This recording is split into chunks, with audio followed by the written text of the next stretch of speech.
Hello, everyone. I am so excited. I've been trying to get Lewis on the show for weeks now, and we finally got an opportunity to pin him down over the holidays here. Lewis Horne is the CEO of Uniti. It's a remarkable startup that's making little city electric cars in Sweden, and they're crowdfunding for this. You don't want to miss this episode. Stick around.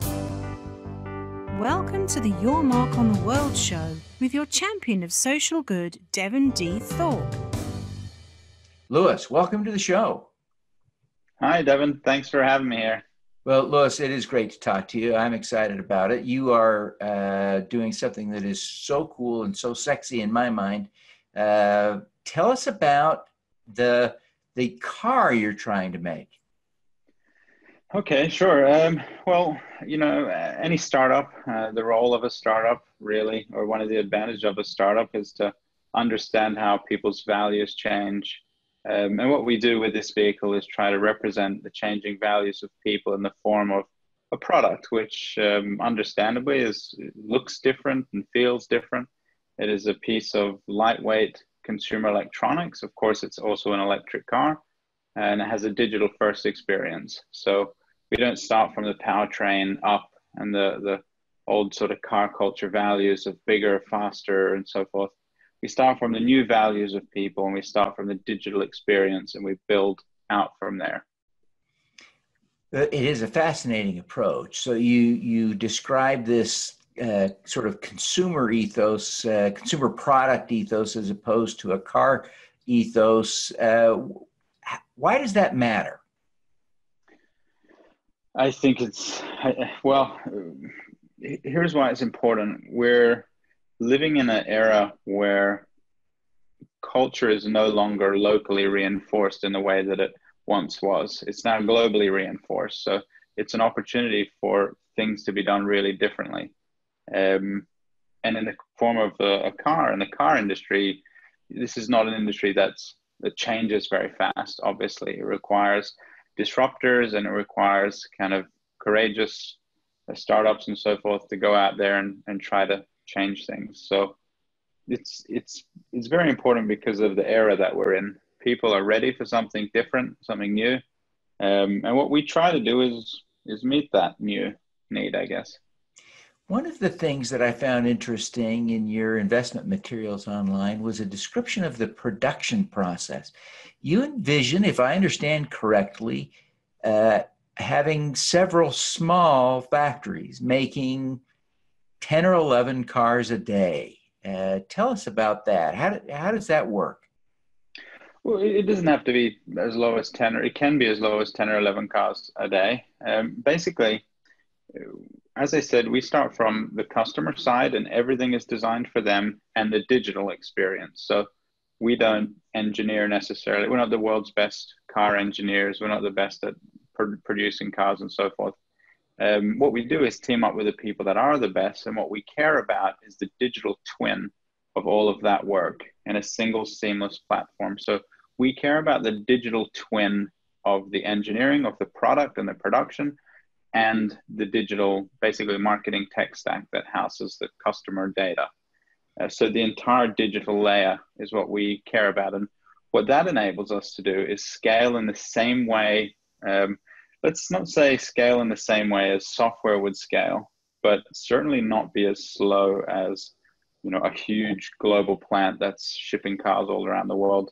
Ultimately, what we have to do is find a way to have the biggest impact on society and the biggest impact on carbon emissions and so forth.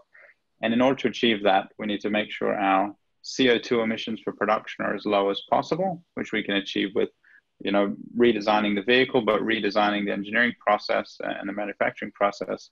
But also to be able to scale as fast as possible, scale as large as possible. There's a lot of cars that need to be replaced. I mean, hundreds of millions of cars need to be replaced. So our business model is not like, you think about Tesla, that's an energy play. Ours is a digitalization and a data play. So on a face value, you might see, okay, these guys are selling cars, or if you stretch the thinking a little, you might say they're selling mobility. But in actual fact, we're also selling, or let's say we're trying to enable localized assembly of car plants, almost a car company as a service, you could say. So, for example, 2 weeks ago or a week ago, I just signed an MOU with the Prime Minister of Georgia. That's a state, not Georgia in America, the other Georgia in Tbilisi. And basically, they want to have a licensed, like a copy factory. Think of it like a McDonald's store that you can set up everywhere with an entire digital layer. Really for the purpose of scaling as fast as possible. I mean, Australia, where I'm originally from, they've had car production for a long time. Now car production has left. So they're importing everything, even rare earth minerals for their batteries, even though they have rare earth minerals. So we're looking at what can we provide. You know, if say a country like Georgia doesn't have any experience in automotive industry, great. How can we package that experience in a digital layer? Because we can capture that all digitally.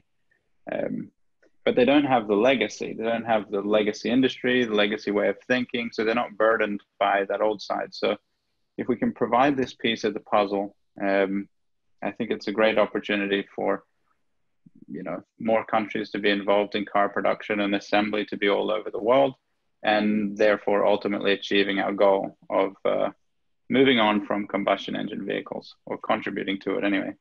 So in a quarter-mile race between a Unity car and a Tesla Model S, who wins? A Tesla Model S will always win.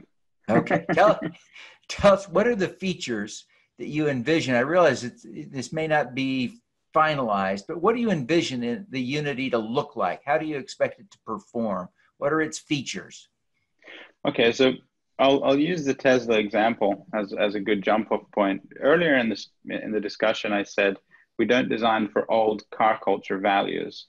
So if you were Tesla 10 years ago and you really want people to change their thinking about electric cars, you're going to have to look at the existing values. And let's say one of them is the quarter-mile pace.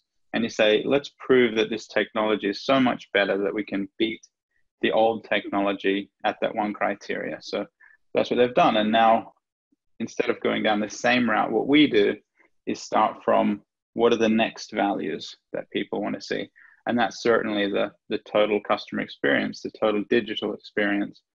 You know, what we see in the era of smartphones is that the hardware, the asset of the hardware, it no longer becomes as relevant as the digital asset or the digital persona that I have in the operating system and the total digital customer experience. So in our car, the first most striking difference, or the most striking feature, is the overall customer experience, the digital customer experience, the thing that simplifies things, completely goes away from the plastic buttons, backlit buttons and levers and pulleys and mechanical interfaces that have no point.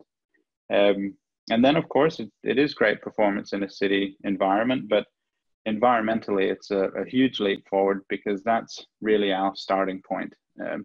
If you have any 2-ton electric car that has a huge battery because it's been designed to beat old values, understandably so, it's not as big of a environmental improvement as if you could really rethink the energy efficiency of the machine. So 24 kilowatt hour battery of ours will get you 300 kilometers of range. In a cold winter's day, maybe 240, but generally you should get about 300.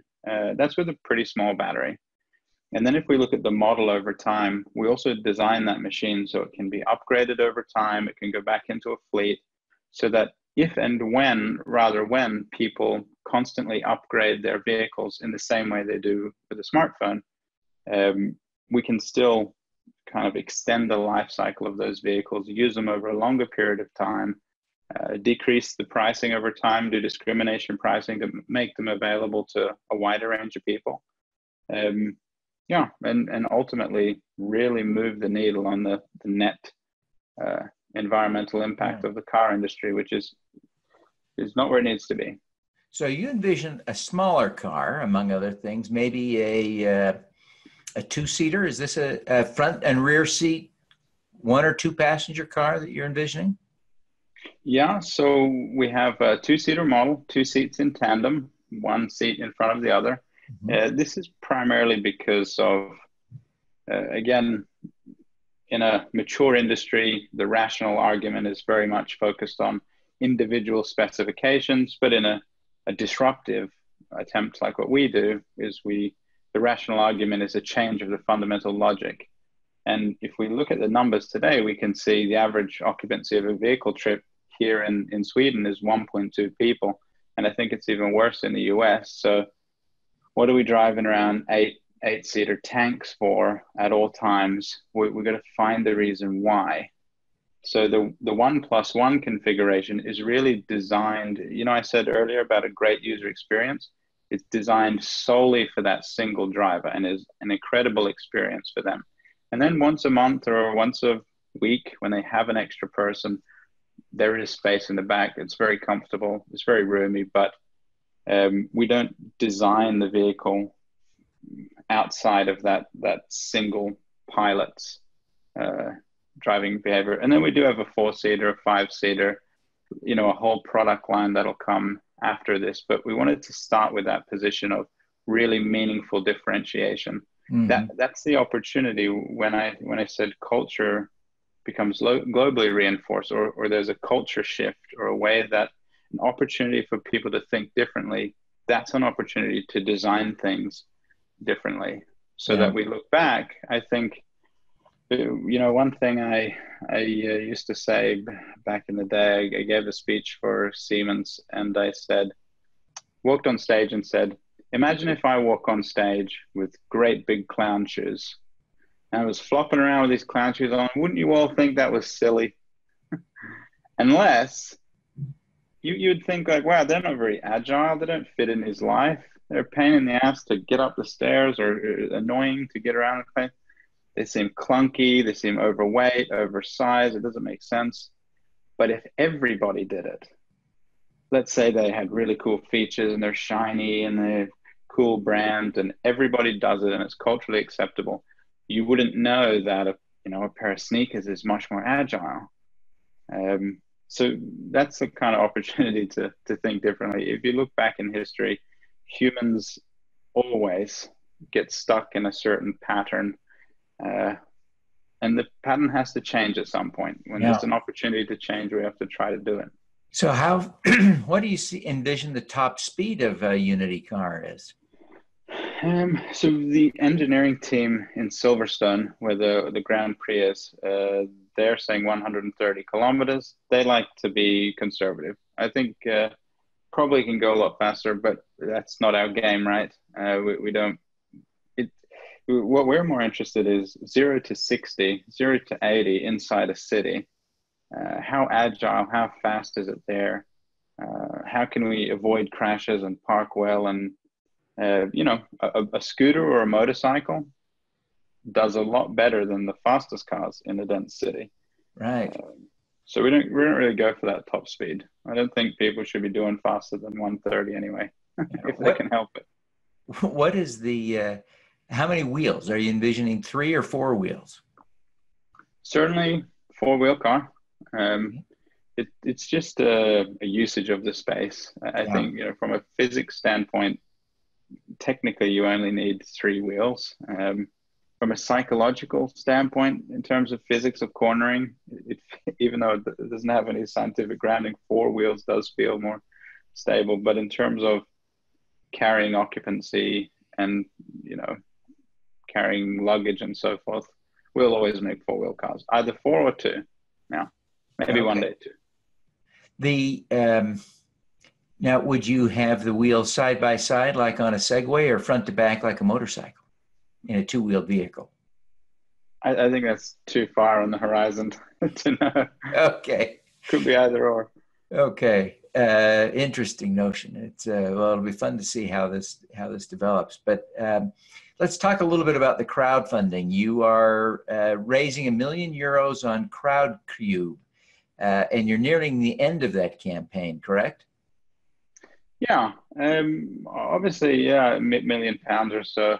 It's our 3rd crowdfunding campaign, equity crowdfunding campaign, where the public is invited to become shareholders.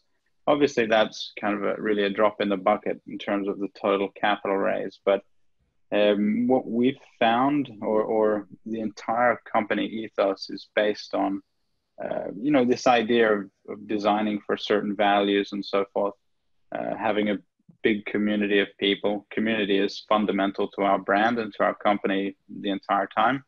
And we see that companies that have done that, Tesla is a great example, they've done, it's been very valuable. So for us, it's very important that the public is represented in our shareholders, not just some secret people often around the world. But you are also, as you mentioned, this is just a drop in the bucket. You're out there also trying to raise another 30 million euro, or a total of 30 million euro, right?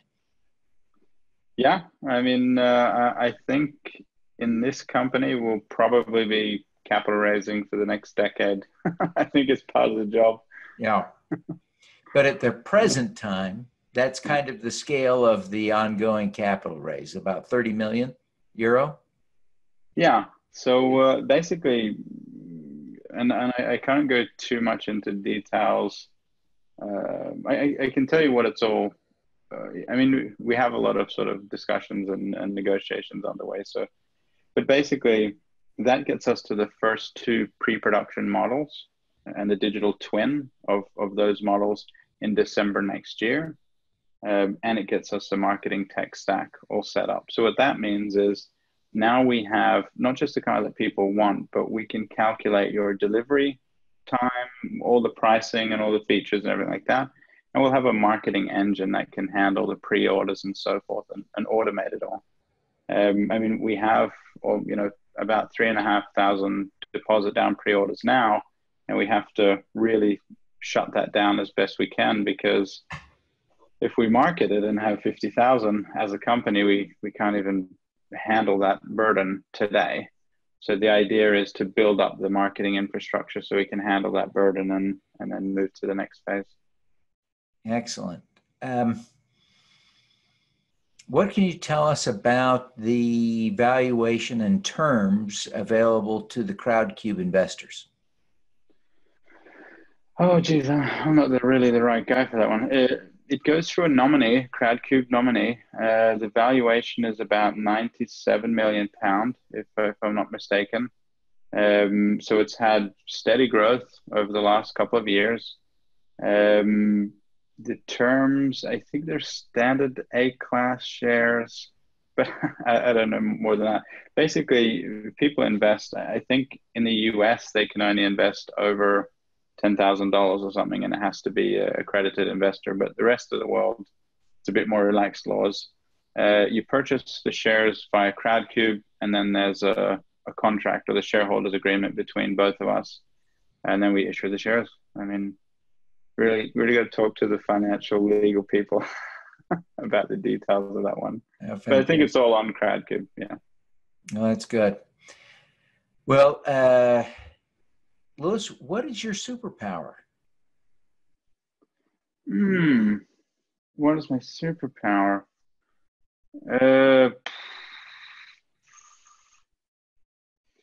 I mean, do you mean, I mean, currently, what do I think is a good skill that I have? Yeah. It's going to sound funny, and this changes over time, right? The skill that you hold most close, and it changes all the time. But currently, the most important skill that I've learned, it's almost embarrassing to say. Very recently, I learned the power in humility and empathy, to have kind of sovereignty over your own, you call it emotional intelligence. You might have, I might have thought that I had learned that in the past, and I was completely blind relative to some recent lessons that I've learned. So right now, I hope, I don't know, but I find humility to be a really powerful thing, because that means it gives you the power of everybody else. It helps you listen better. So that's an interesting power. Thank you very much for sharing that. Well, Lewis, you have been great. I appreciate you're very busy.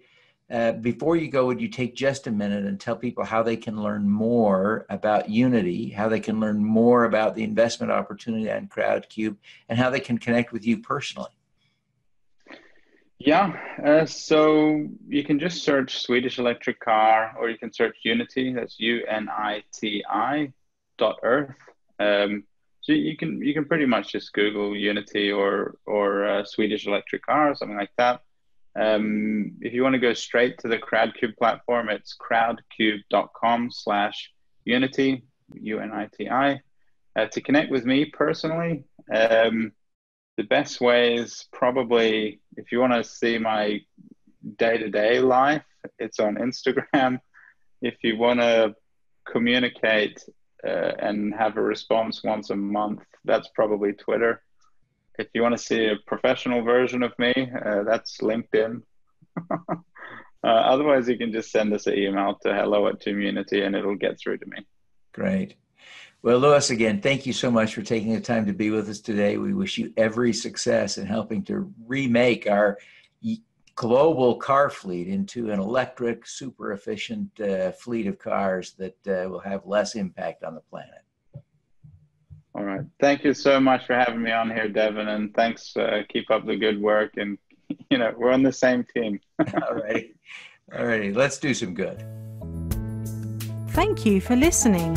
Devin Thorpe's mission is to end extreme poverty, improve global health, and mitigate climate change before 2045 by finding and sharing the stories of those who are doing the most good.